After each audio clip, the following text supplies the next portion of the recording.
So when you want to set up a new production for a new show, the first thing you need to do is reset the console to a nice clean starting point. So we've walked into the studio here. We have somebody else's setup here for Olympic breakfast, and their snapshot is studio layout. So we have no idea really what signals they have routed or what mix they've been doing. So the quickest way and easiest way to reset the console is to load a production. So if we press the production file button and look at the productions list, we should find that there's a default production for the studio. In our example, it's called Studio 1 Default. So if I right-click on that and push the load button, that will load in the settings that are stored in that default and reset the console.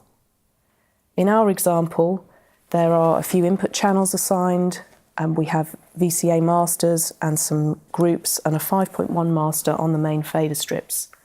But other than that, there aren't any settings. We have no audio because we haven't made any signal connections yet. And we have no mix settings. So it's a nice, clean starting point to start a new show build. Sometimes the default production has just one version, and so loading the production is all you need to do.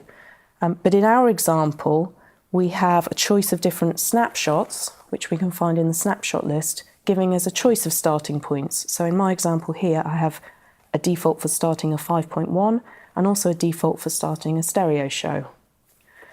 So just to make absolutely sure I'm coming from the right starting point, I'm going to load the 5.1 default snapshot. And now we see at the top right of the GUI, here's the name of the production and the snapshot that we've loaded. Before we start building our setup, it's now a good idea to make a new production file that we can store our own settings into.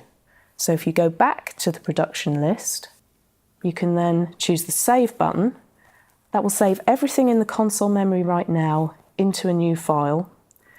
It'll give it an automatic name and date and timestamp.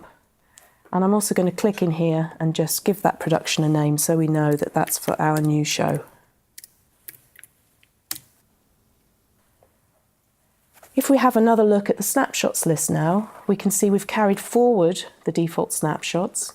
I'm going to make a new folder so that all the settings I start to set up, as I work through the different setup operations, I can choose to save a snapshot as we go.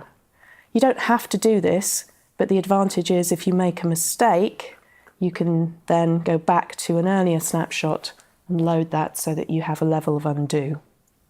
The most important thing at this stage is to understand that the snapshots aren't written into the production file until we update the production, and that's why the production update button is flashing at the top of the console. So by pressing the update button, I'm now storing all of the snapshots in all of the folders into the production that's called New Show.